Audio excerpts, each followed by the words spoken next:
All right, folks, get ready, because today we're going deep into impactful writing. The kind that really grabs you. Yeah, the kind that shakes you up a bit and leaves you staring at the wall long after you're done.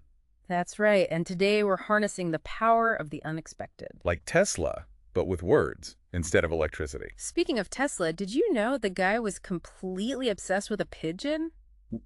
Wait, Tesla, the inventor of the 20th century, was in love with a bird? Yep. Totally head over heels. You're kidding me, right? Oh, I'm serious. Okay. The source material actually starts with this story about Tesla finding his beloved pigeon dead in his hotel room, and the guy was crushed. Really? Yeah, apparently he felt powerless to save it. That's kind of ironic. Yeah, you'd think the guy who mastered electricity would be able to save a pigeon. So we're talking about a guy who could, make lightning dance, but was devastated by a dead bird. Exactly. I think I see where this is going. It's like when you pour your heart into your writing and it just falls flat.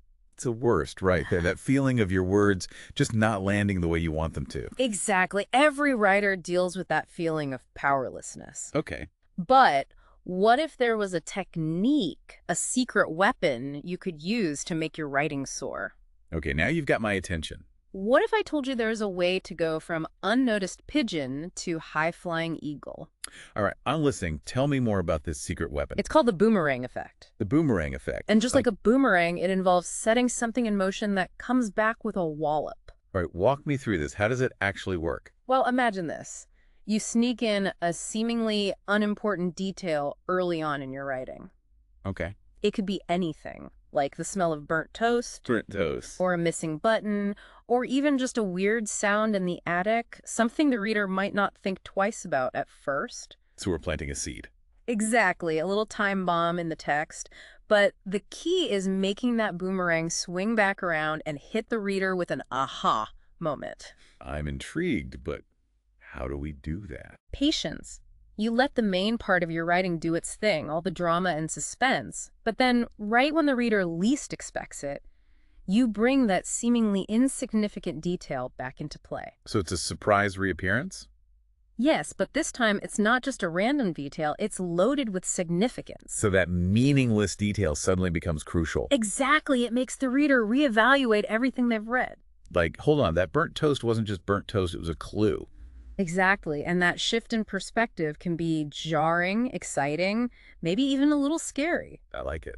It makes your writing stick with the reader long after they're done. This is starting to sound like a secret weapon. It is. It's like a literary ninja move, subtle, unexpected, and seriously impactful. I like the way you think. And it taps into our natural curiosity as humans. We crave closure. We want to make sense of the world. That's true. The boomerang effect plays on that craving, leaving the reader with this lingering sense of mystery. I'm sold, but can you give me a concrete example of this boomerang effect? I need to see it in action. All right, let's go back to that burnt toast. Okay. Imagine you start a story with a simple sentence. The smell of burnt toast lingered in the air. Okay. Most people wouldn't think twice about it, so what happens next? Then you whisk them away on this whirlwind of a story, filled with twists, turns, and maybe even a little romance. Gotcha. We've got the burnt toast, and we've sent the reader on a wild goose chase. Right. But then at the end, you drop a bombshell, something like, she hadn't made toast that morning yet. The smell, that undeniable scent of burnt bread, hung heavy in the room. Wow, so you're telling me the burnt toast wasn't even from her kitchen?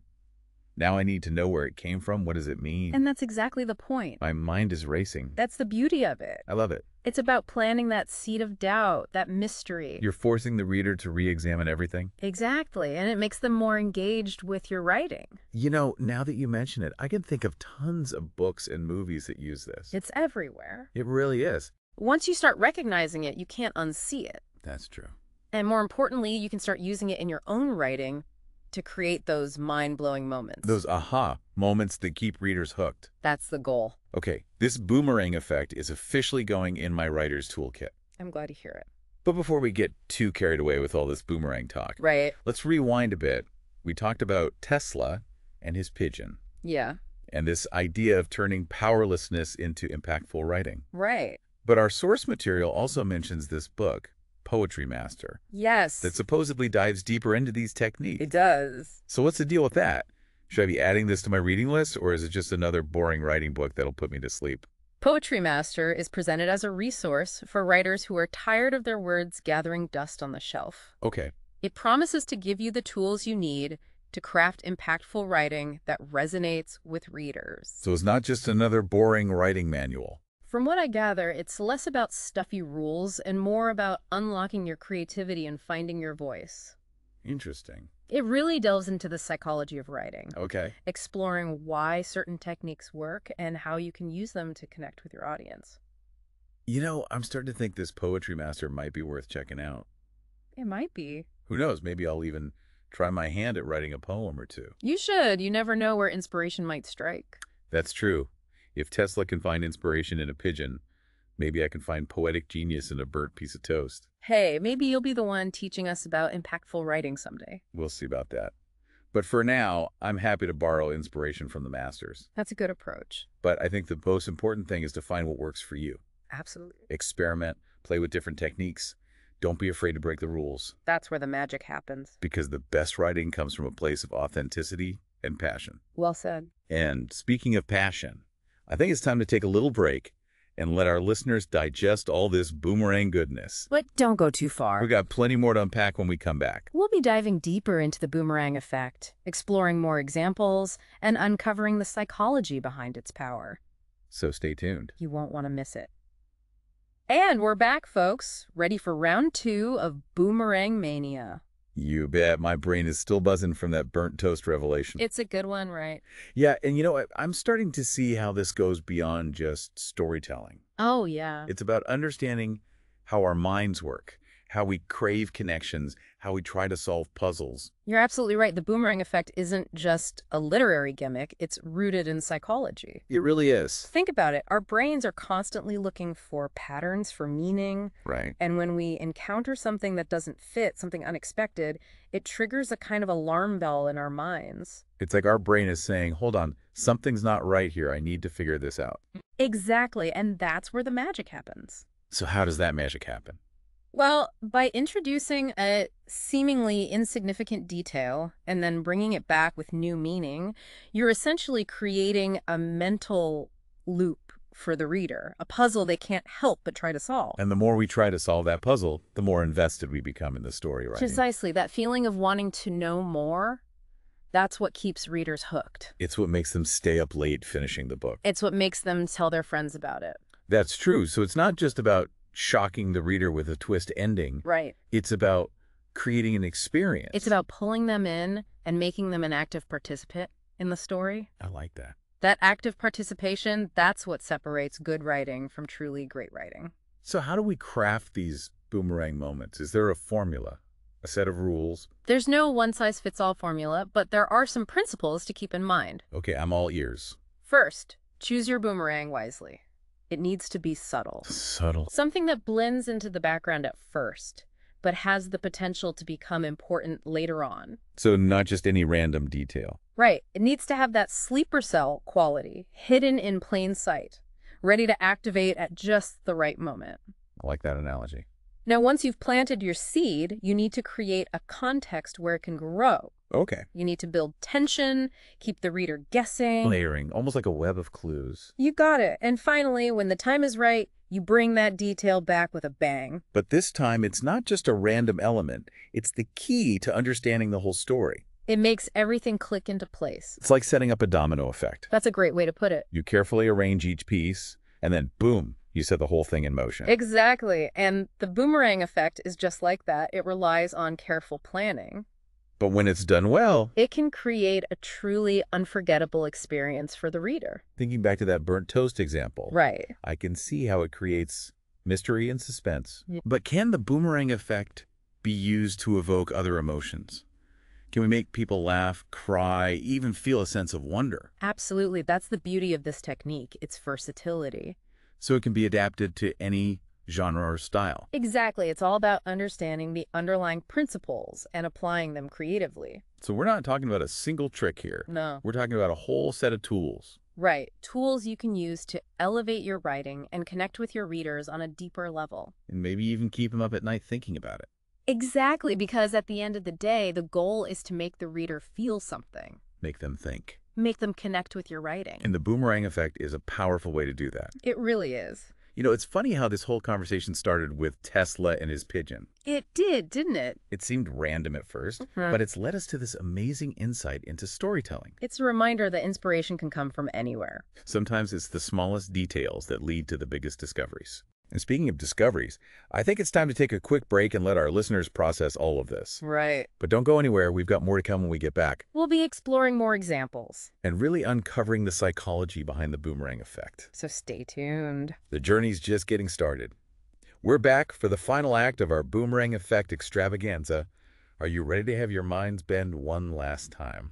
You bet. We've covered a lot of ground. From Tesla's pigeon to the psychology of surprise. Yeah, it's been a wild ride. But I think it's time to give our listeners something they can actually use. Something actionable. Exactly. Something to supercharge their own writing. How do we take this boomerang effect and make it work for us? Hit me with your best shot. Well, first things first, you need to start paying attention to details. Details, okay. Not just the big obvious ones, but the subtle things, the things that often get overlooked. So, like, become detailed detectives. Exactly. Constantly scanning for those hidden gems. Those little things that can turn into literary gold. Right. Train yourself to notice the way the light hits a raindrop. Or the smell of cinnamon in a coffee shop. The sound of a stranger's laugh. These are the raw materials of the boomerang effect. They are. It's about looking at the world with fresh eyes. Like a child seeing everything for the first time. Exactly. But how do we take those observations and turn them into good writing?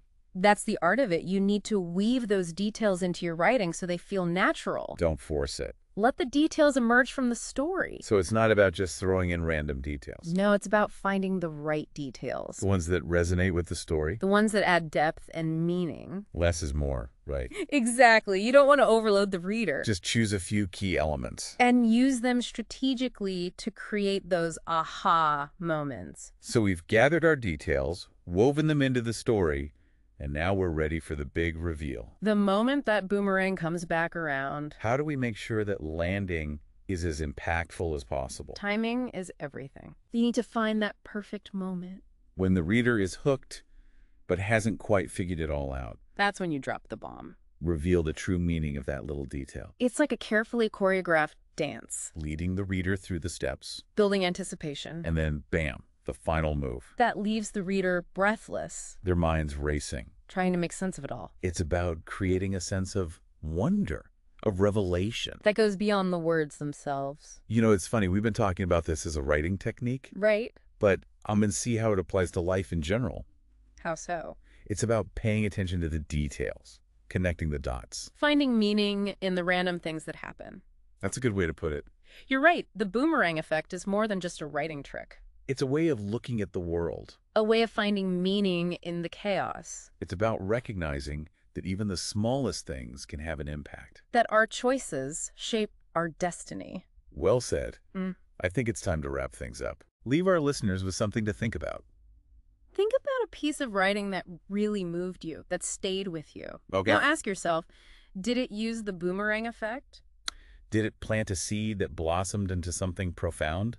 I'm already thinking about it. Me too. It's like a treasure hunt. Once you know what to look for, you see it everywhere. That's the point, right? To open our minds to new possibilities. To see the world with fresh eyes. To appreciate the power of language. To shape our thoughts and our lives. And on that note, I think it's time to say goodbye to our listeners. We've had a great time exploring the boomerang effect with you. We hope you've learned something you can use in your own writing. And if you want to go even deeper, our source material mentioned a book called Poetry Master Poesie Craft in 7 Tagen. It might be worth checking out. You never know where inspiration might strike. So stay curious, keep writing, and don't be afraid to let those boomerangs fly. Until next time. Peace out. And remember, a well-placed boomerang is worth 1,000 words.